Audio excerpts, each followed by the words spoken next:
My guest today is the Babbling Beaver. This is my first public appearance in a long time, but not as myself.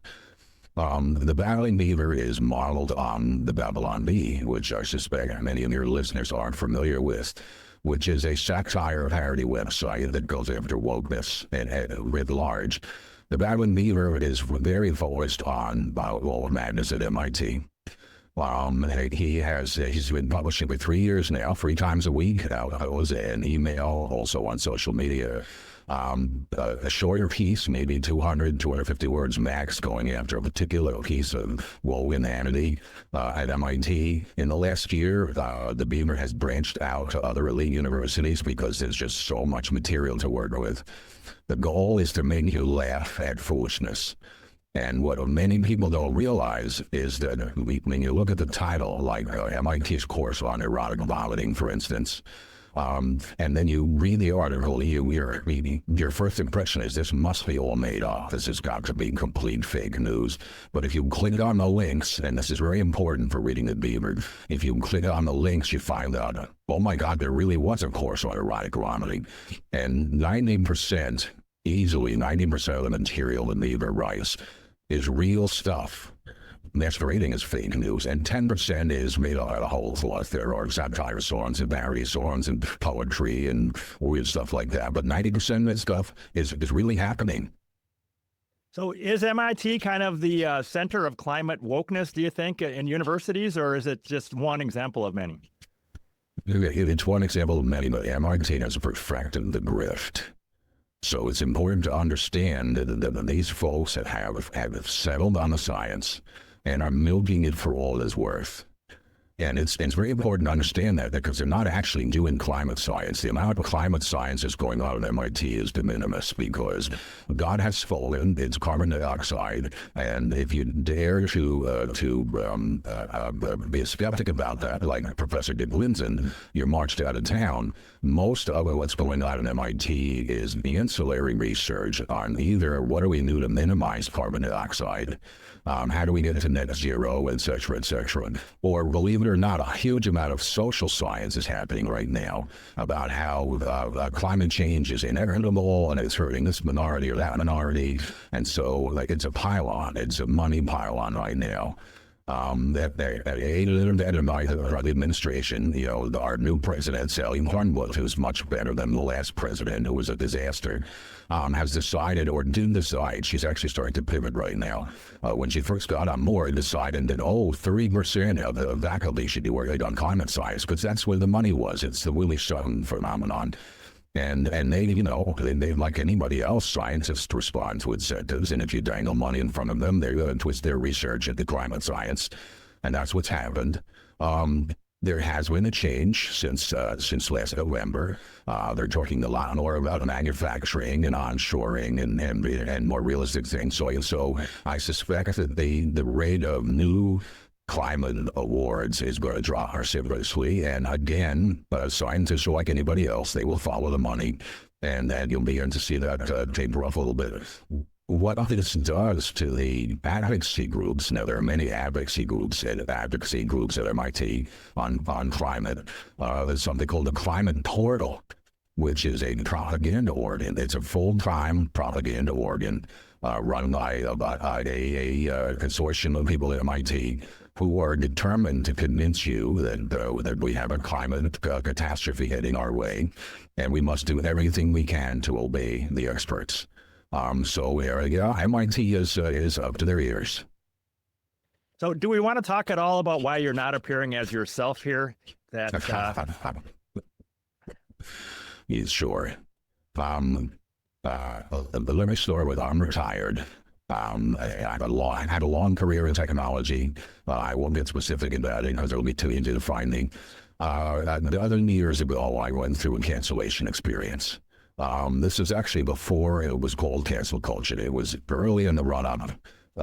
Exposed to Twitter. People didn't know exactly what to make of it. And it was a real learning experience. And it was a costly one too. I probably cost me around $50,000.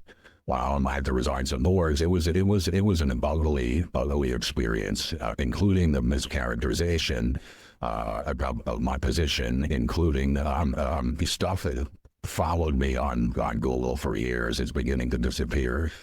And at the time, I was vulnerable. And what you learn is that these mobs don't just come after you. They come after your family. They come after any organization you're associated with. And they come after any institution. And so there's a lot of hate that's distributed to the people around you. I'm at the point now where I'm not on any boards anymore. There's nobody they can hurt. And, am I allowed to say the F word on this show? I can't remember. All right. It's like fuck you is kind of the Elon Musk approach to this is where I'm at today. Well, but I am in the aggravation.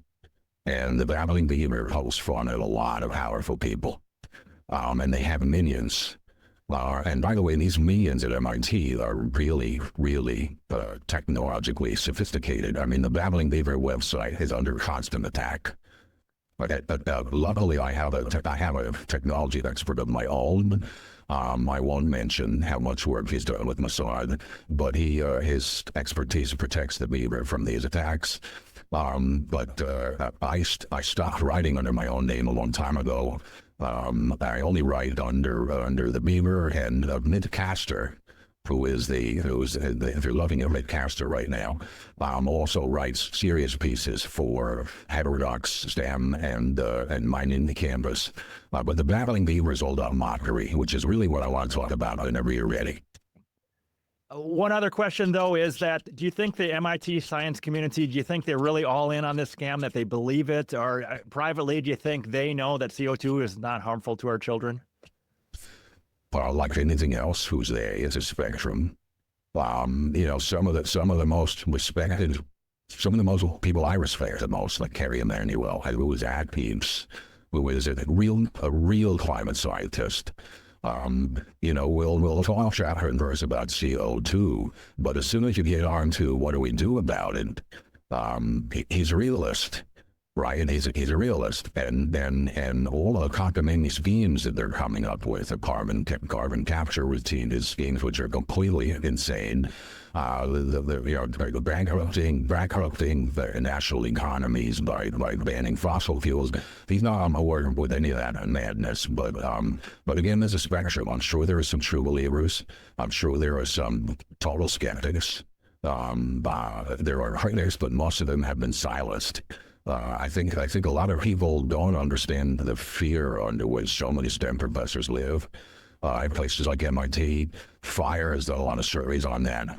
They are afraid to speak their minds. There's a small but powerful group of moral zealots, mostly from the humanities department, a little bit from the Department of Urban Studies and Planning, a little bit in Earth and Planetary Sciences, but mostly from the humanities department.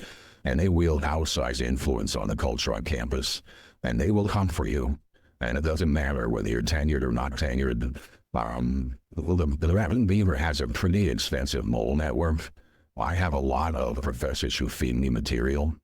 Boy, they did not want their name associated with it. So, there's a diversity of opinion at MIT. It's not Harvard.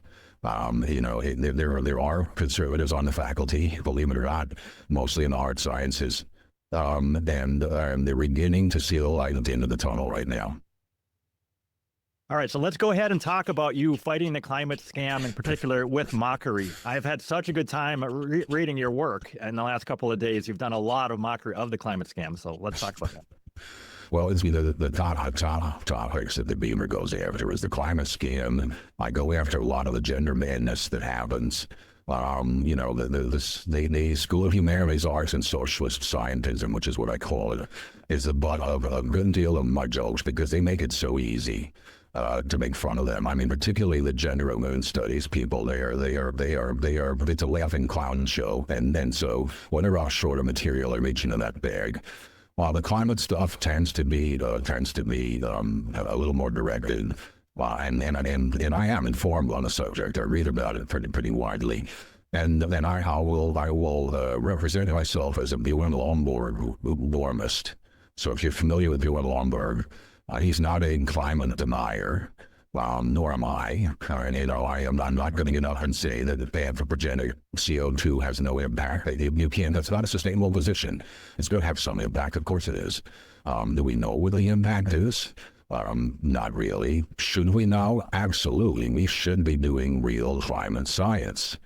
Unfortunately, only a few percent of the money going into climate is actually doing climate science. It's doing all that other stuff. And so I'd love to get a better understanding of what role does the sun play. You think that would be kind of important in the story? All of these things go into saying most of what I make fun of as the beaver is the hysteria. Are the claims that are made about, the impact it's going to have, or the draconian things we need to do to prevent the end of the world, the extinction of everybody, blah, blah, blah. I mean, let me start with one observation. I mean, this is broader, and see, here we are getting serious, and I wanted to do jokes, but all right, and this is broader. Reductionism has its limits. Reductionism is an important part of science. You want to study a phenomenon, you have to eliminate confounding factors. You have to get a manageable number of variables, and you have to measure them. And then you have to making predictions about how your measurements of these variables are going to impact future events. That's called reductionism, and it's valuable. It's not the only way to do science, but it's an important part of science. You got to be careful not to reduce too much. The idea, the very idea that you can take the climate of the entire planet for an entire year over the day cycles and reduce it to one number, one scalar number, is completely, on the face of it, absurd. And then, that number must be capitalistic too, otherwise we're all going to die. Why this isn't the funniest thing people have ever heard, and laughing you right off the stage just from a reductionist perspective. I mean, considering how complex climate is, under any phenomenon we study, there is complex as climate. I mean, they can't even do turbulence, in a stream, and they're doing climate from the whole planet. So again, the meme is very focused on picking on, specific projects and specific individuals that are making absurdist claims or creating bizarre hosts. I mean, every once in a while you see these press releases because there's a huge media machine behind this. We're going to solve the problem by starting with CO2 and smokestacks and during the blasting. That's like, right? Do the math. And then again, the Babbling Beaver doesn't have space in 200 words. All you can do is mock. But if you go to Midcaster and have STEM or mining a campus, and now that we have AI tools, anybody can sit there with Perplexity or ChatGPT and do a deep dive on these claims and say, okay, let's hear what it's on it. How do these numbers add up? Is it ever going to make sense to pursue the line of where you're doing below him? Does it economically make sense? Does it environmentally make sense? Right? I mean, the biggest weapon is to take the claims of these reductionists and plug them into their own climate models. Here's a climate model. You're going to reduce CO2 by this much. Plug it into the climate model. What's that going to do to this magical scale or number that characterizes the climate of the globe? And the answer is 0.00001%. And we're going to spend what? To accomplish that. So that's the short version of this non-expert. I'm not a climate expert who has eyes and ears and fingers to get on Perplexity to ask questions. People aren't asking these questions. So I'm just looking at one example here of your work about climate anxiety. And the headline is, MIT offers new humanities degree in climate anxiety therapy. And then one sentence is, the syllabus for the new BS in climate anxiety therapy includes material on the emotions of climate justice and how to play climate change charades. And it goes on and on. How to choose choose your adventure climate change game. But you click on the links and these are real things, right? This is actually happening at MIT. Yeah, no, they're not all a degree. Okay, so there's not all a degree in being climate anxiety. But when you click on the links and you see the activities that are going on, whether they're advocacy activities or therapy activities or group role activities, yeah, it's happening. And again, this is the crap coming out of the humanities department. I've been putting some of these up on Twitter, and the headline was, MIT scientists predict global warming will make people 2.3% more pissed off. This is I looked up the study, and that was a study. Do you want to talk about that one? It's a genuine study. And again, it's a social science study. And social science isn't, I think I sent you that one. That's a Midcaster story. It's not science, it's scientism. Especially if you look at how Hayek defines scientism, all right? They're taking the tools of science and they're applying it to phenomenon that cannot be reduced and measured. So, measuring someone's anxiety and then attributing it to a single factor, think about how hooky that is, right? And then stating it's not 2%, it's 2.3%.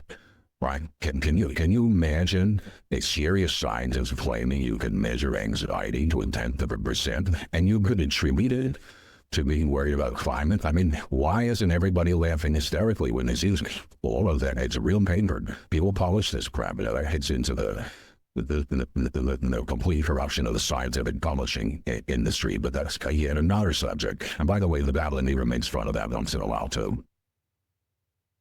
Do you think any of these papers will end up being retracted, or at what point do people back away from this complete madness? Retraction is a difficult thing. I don't know if you follow Retraction Watch, right? Retraction Watch is worth following. It's an interesting, it's really good service. These ideological mush papers are unlikely to be retracted because to try to find a smoking gun error, which is what it takes, and then spend the years fighting to get it retracted. Nobody's going to bother because it's such a joke.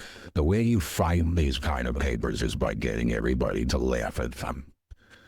And then again, we're 20 minutes into this, and we're not even on my favorite subject, which is mockery. But that's fine. You're the host. You want to talk about climate? We could talk about climate. But yeah, go to babblingbeaver.com.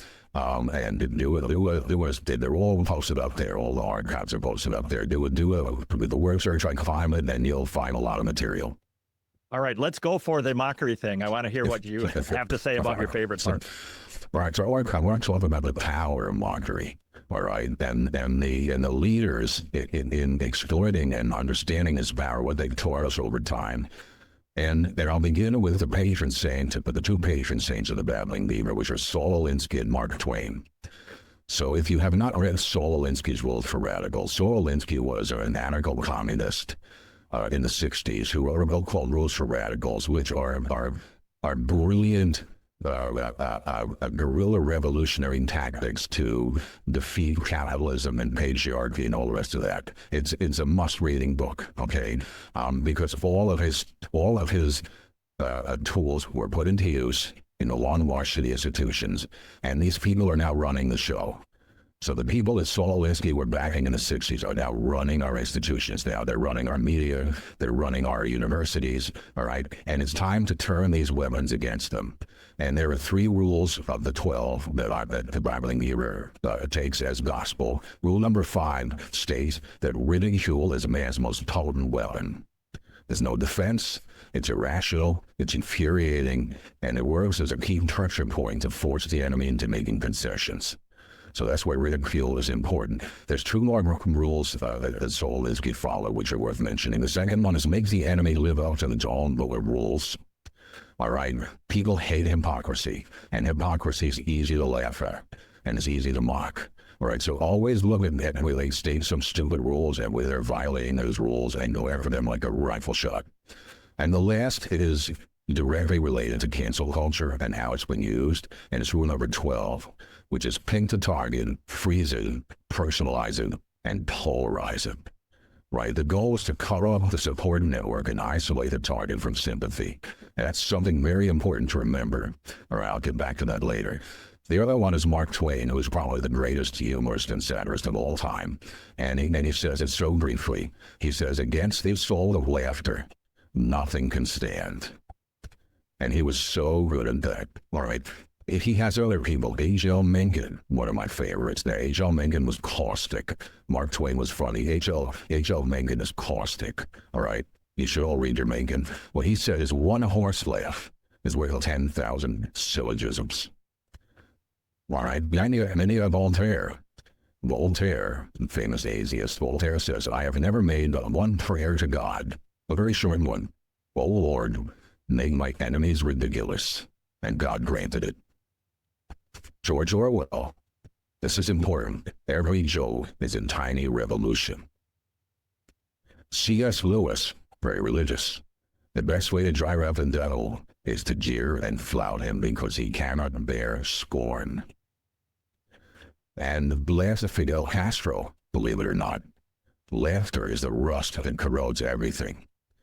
So the Babbling Beaver's motto is mockery is the best policy. So anytime the Babbling Beaver is on X and sees something that's making fun of the establishment, he'll retweet it with the headline mockery is the best policy.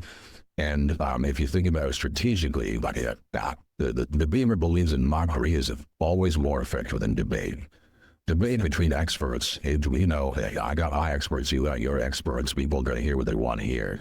But mockery is the best way to cause demagogues to lose fellow travelers and useful idiots. And it's the fellow travelers and useful idiots that are the problem. You're not going to change the zealot by making fun of him. You're not going to change the true believer. They're impervious. They're impervious to logic. They're impervious to reason. They're impervious to facts. They're impervious to mockery. But you can't strip them of their followers because people don't want to follow someone that you're laughing at. That's the key. All right. So you find your target. You freeze them. You personalize them, you polarize them, you get everyone to laugh at them, and that's how you strip away their power. And that's what the Babbling Beaver does 3 times a week. Right. Do you have tips for us on successful mockery? Like, you do keep your items short, right? 200, 250 words, is that part of it? Yeah, the attention spans are short. And you don't want to bore people, right? The worst crime is to be boring, right? And so, and again, the Babylon Bee has mentioned the art. They're short, and it's hard to write short. It's really hard to write short, right? So, I find myself putting the draft together as 300 words. It's like, damn, I got to take 50 words out of this. It's just too much. People want to have a good laugh and move on, right? So you got to keep it short. You got to keep it crisp. You got to put the links in, and people have to click on the links because the best ones of all are where they laugh their butt off thinking it was completely made up, and then they find out it's real. Those are the most powerful of the most powerful of all.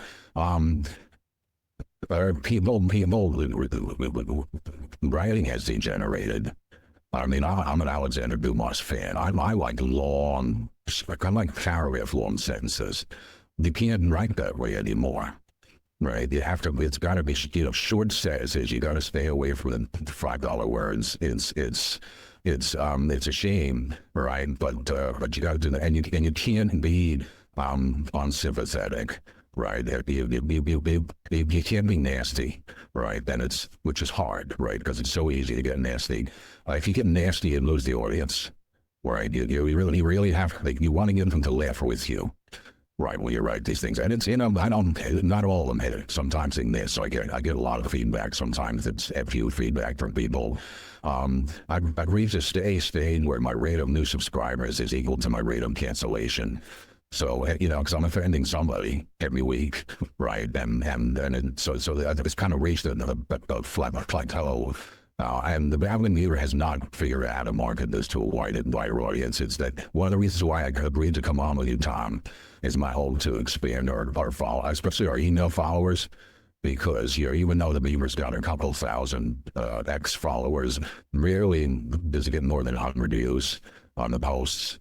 Well, unless it's retweeted by the bigger celebrity. I got retweeted by Jordan Peterson once, so I got 40,000 views, and which was lovely, right? But Jordan's busy, and although he is a Babbling Beaver advisor on our advisory board, but he's busy, and I don't think he's following Twitter as closely as he used to. So if you have any tips on marketing, I'd appreciate it. Yeah, I had not heard of the Babbling Beaver until maybe a few months ago, and I discovered you on X. Is that the place that most people find your work is on X, do you think, rather than your Probably. website or email? Yeah. In the emails, I mean, I don't even have 500 email subscribers. It's sad. I wish I had more, because then you're shooting in 3 a week. And it's easy. Go to the website, hit subscribe, it's free, and it comes 3 times a week. And you don't have to open, if you don't like the headline, don't open it, right? You know, it's not going to overload your inbox. But we have a couple of thousand Twitter followers, and I don't know, maybe 1,000 Facebook followers. Facebook is growing. I don't know why. Who knows how many of those are bots?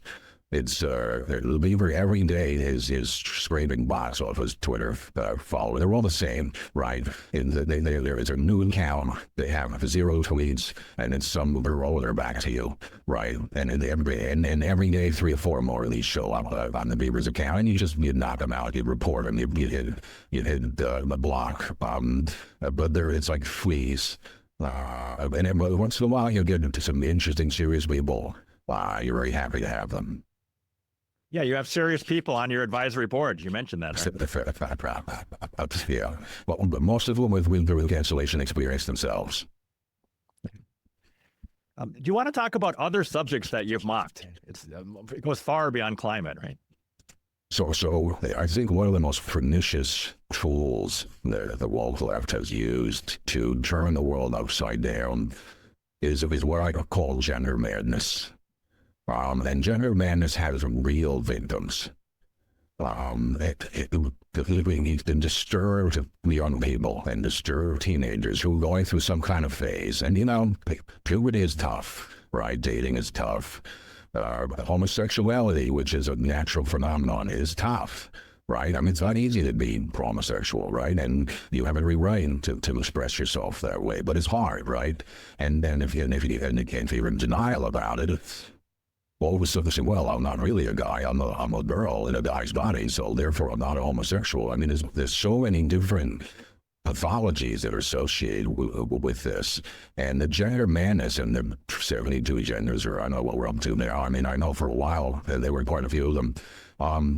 Especially when it's medicalized, when they're chopping body parts off of teenagers, when they're feeding drugs into them, in their castration drugs. This is a crime. This is Mengele. This is some serious horror stuff. This is up there with lobotomies and the eugenics, right? We've been through these in the past.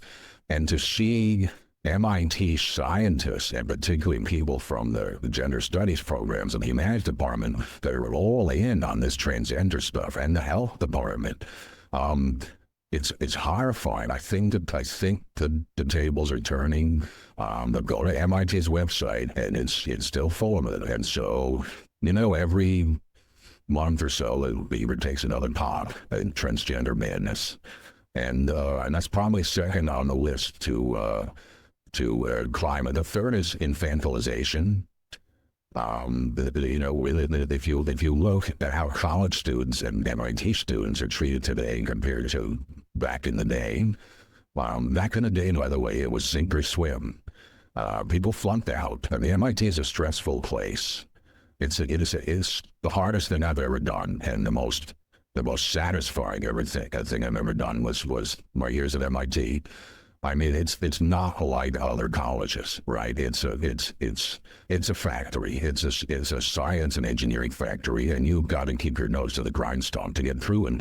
And how do you deal with the stress? Well, how did we do it back in the day? You've been partying your heart out all weekend, and then you buckle down on Sunday morning and you did your bronzes. Well, now there's an entire division of student life that has therapy dogs and petting zoos and, you know, all sorts of psychological interventions that are infantilizing, absolutely infantilizing. So that's a topic that the Beaver goes after. And the last one, which is the one that really gets you in trouble, is hyperfeminization. So we have gone through a hyperfeminization at MIT, which has had a deep impact on the culture. And again, over half a century, you've gone from maybe 10% female to 50% female at MIT. The professoriate is not quite there yet, but it's harder to get there in fields like physics and math, but they're working at it over time, right? And any social science you read will tell you that men and women are different. They approach life differently. They have, and again, this is a spectrum thing. This is like not every man is the same, every woman is the same. Please don't go there. That's ridiculous, right? But there are differences. In empathy, there are differences in competition. There are differences in the way that male groups and female groups deal with explosion, right? There's a lot that's been written about this, right? And males may be very hierarchical and compete with each other, but when it comes time to unify against the invading tribe, it doesn't matter. You pull together.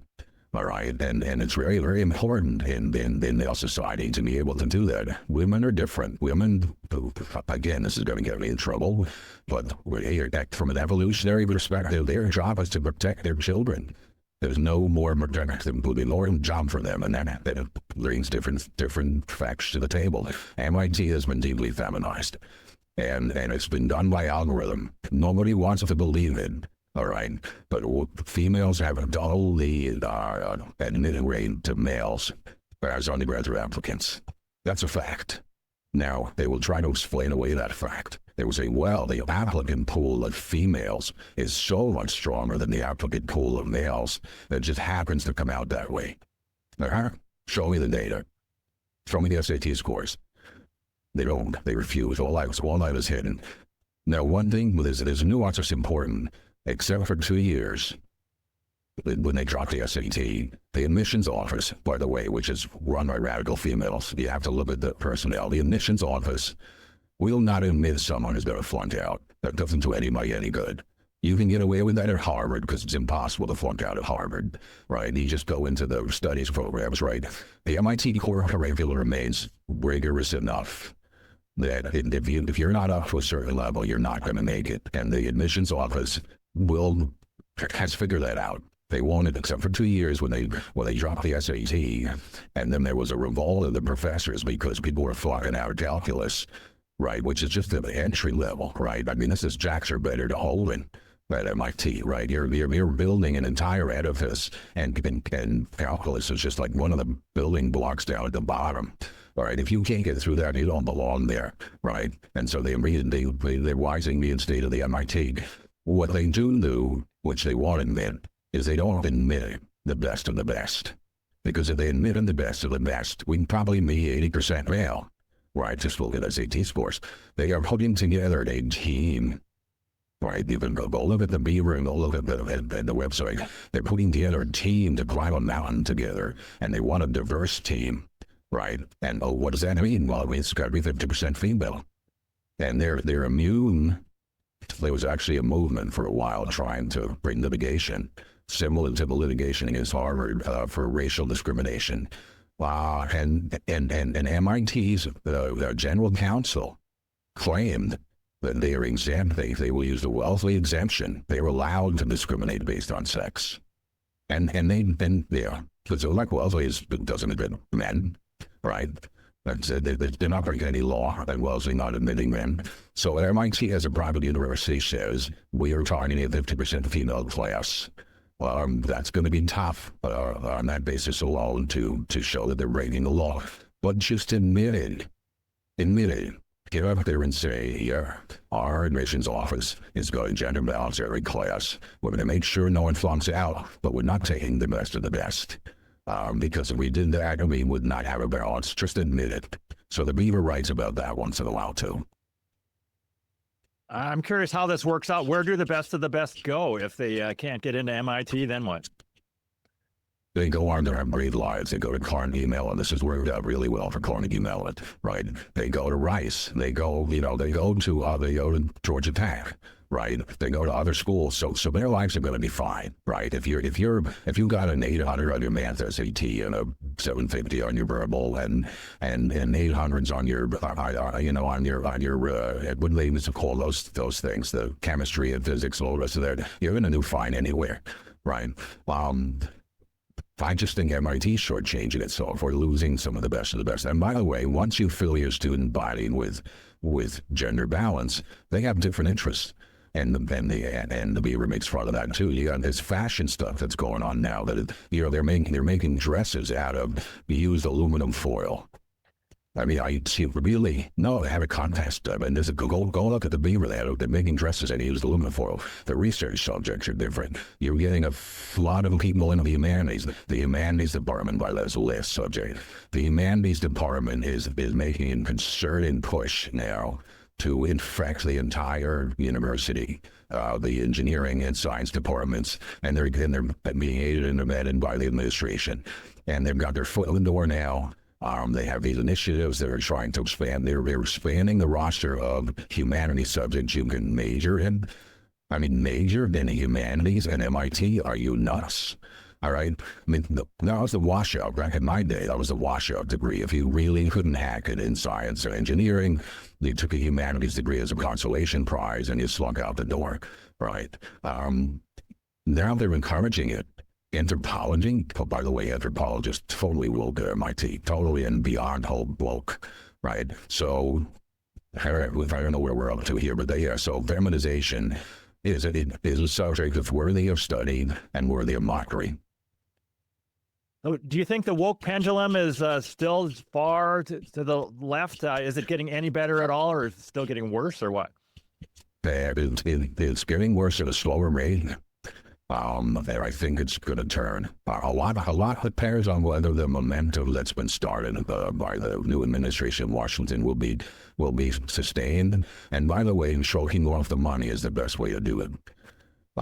Choking off the money to these research universities that are pillaging it with overhead, right? 59%.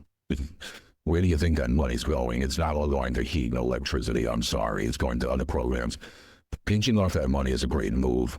Which again, you keep getting me back to serious subjects, and I'm going to have to read you. I have to read you an expert from President Eisenhower's farewell address. Eisenhower was a very underrated president. I think he was one of our great ones.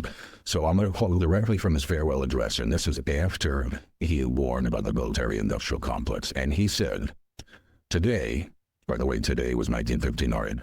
Today, the solitary inventor tinkering in his shop has been overshadowed by task forces of scientists in laboratories and testing fields.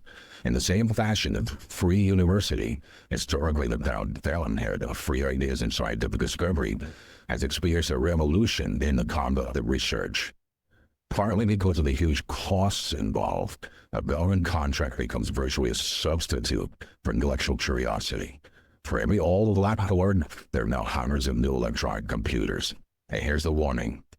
The prospect of domination of the nation's scholars by federal employment, project allocations, and the power of money is ever present and is gravely to be regarded. Yet, in holding scientific research and discovery in respect, as we should, we must be alert to the evil and opposite danger that public policy could itself become the captive of a scientific, technological elite.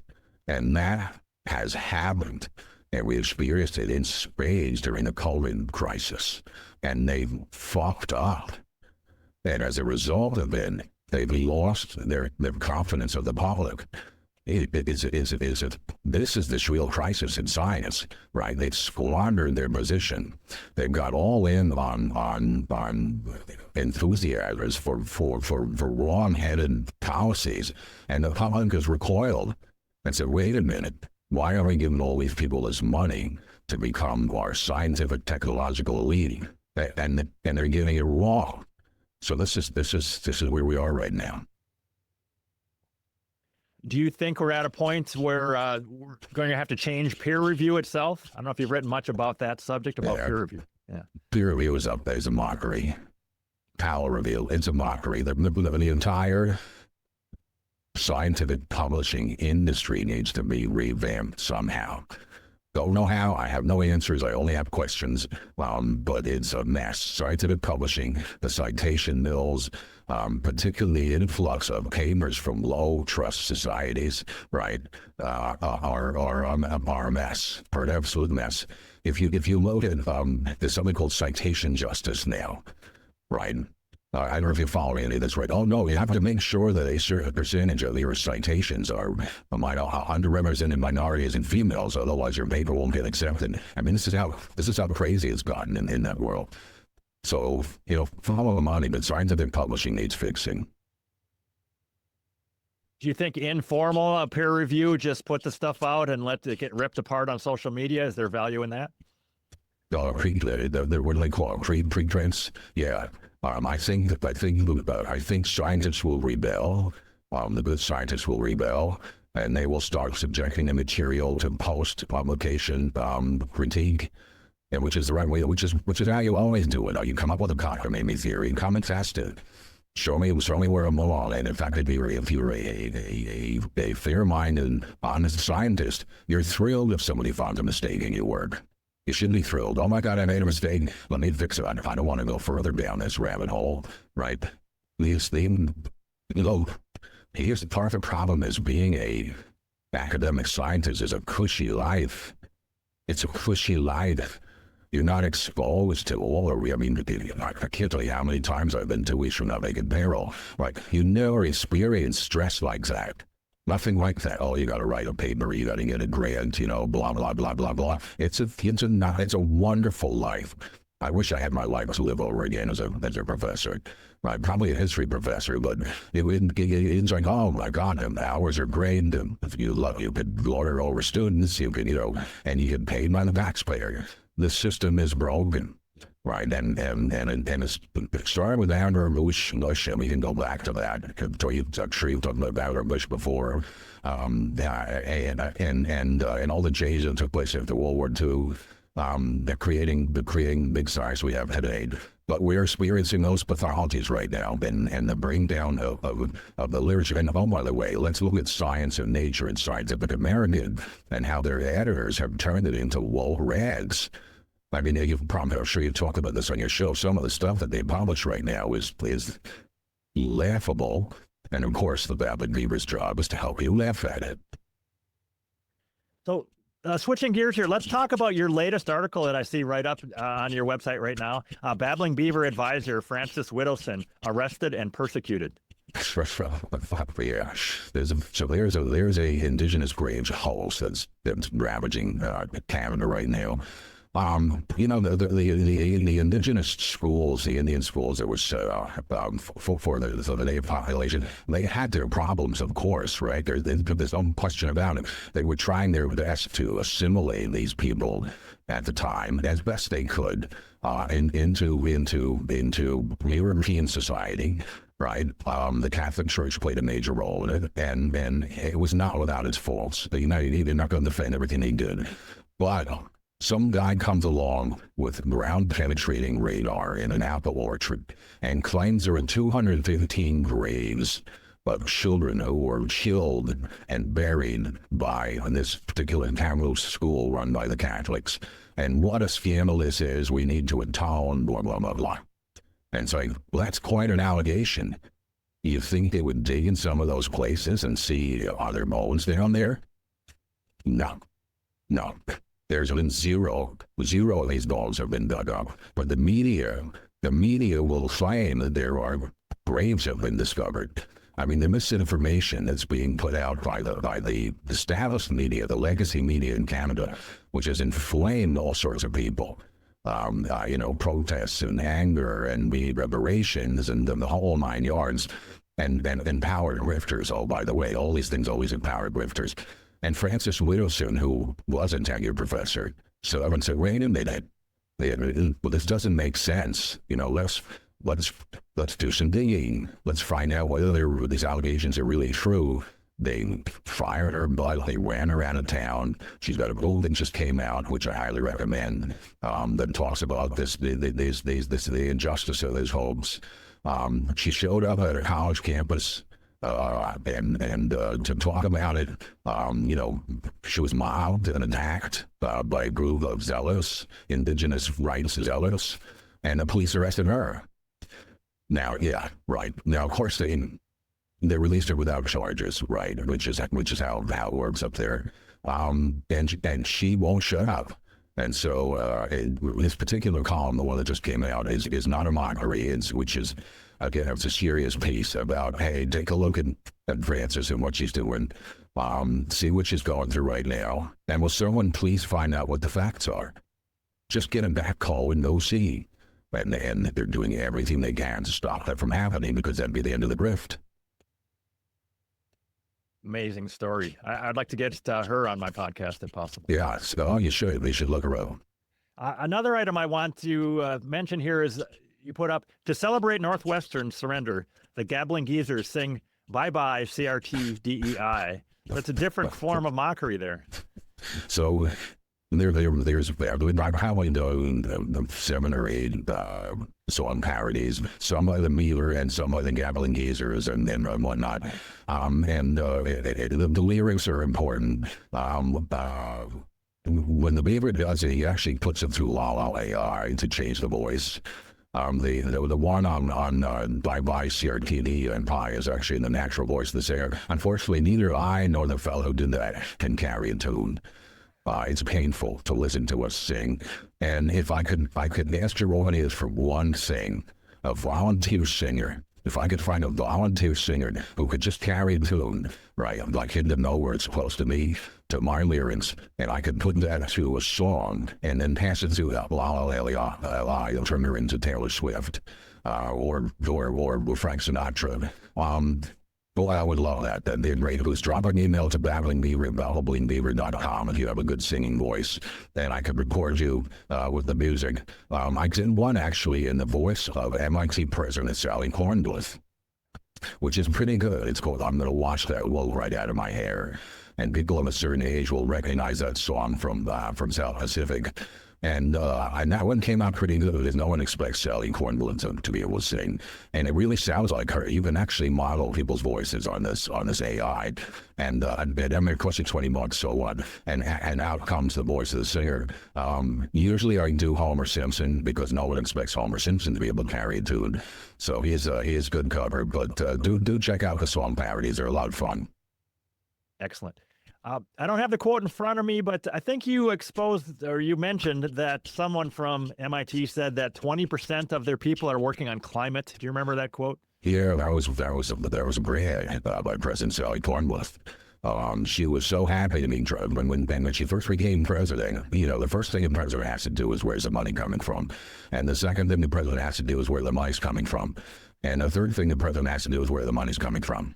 And she got on board and said, "Oh, where's the money coming? It's coming from climate. I'll have some more of that, please." Right?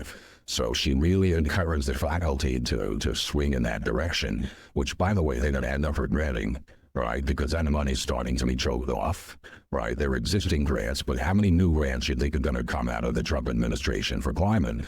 And then she's frantically trying to pivot right now. The Beaver doing piece on the climate pivot, trying to find the next big thing that they can attach their wagon to. And by the way, that's going to be important. Is the next big thing AI then, or? AI, they're already up to there is an AI. If they're smart, it'll be reshoring manufacturing. Manufacturing left this country for 2 reasons. One, to escape environmental overregulation, and the second, cheap labor. And you know what?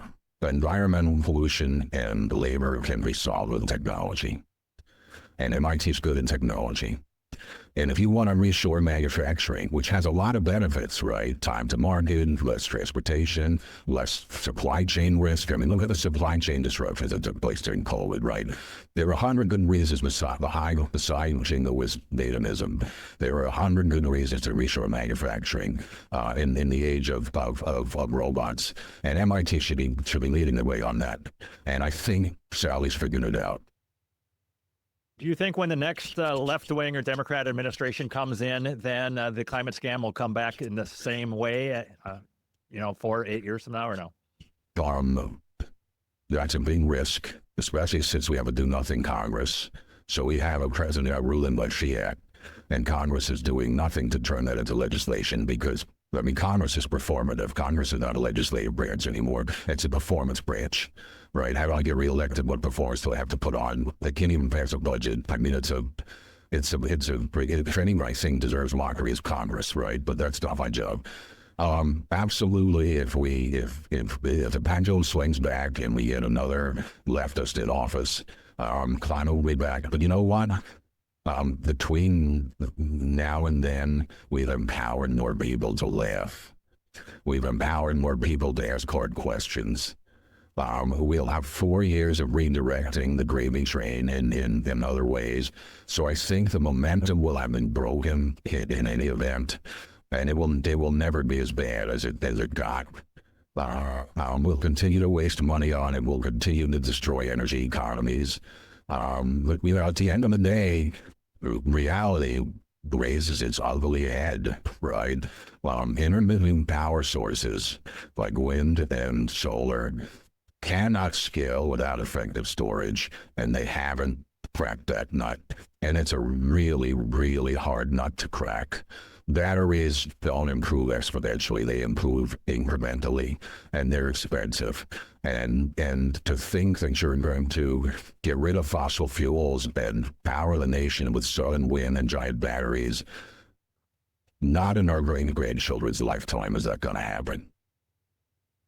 All right, we're coming up to the end of our hour here. Do you have any other points you want to make before we finish up? I do, and that is I want to encourage other universities to launch satire websites. We've got a few now. UMass has one. It's called the Flickering Beacon, which is worth following. But Cornell has one called the Babbling Bear, which the Beaver helped set up. But maintaining a policy schedule for 3 weeks is a big commitment. It's like a pull because I'm retired and having fun. These other ones are run by professors. They don't have the kind of time to put into this. But I would love to see campus humor wielded. All these conservative kids that are starting to come up now, which is our hope of the future. Those conservative kids are starting to show up on campus. They're joining organizations like Turning Point. They're joining religious organizations. Please do a humor magazine. Bring back a voodoo. Voodoo is where it was MIT humor magazine. To get that kind of iconoclastic satire that was so big when I was a student. I mean, this is the days of Harvard Lampoon and National Lampoon, and that's how I grew up. Bring that back. Make comedy safe again, right?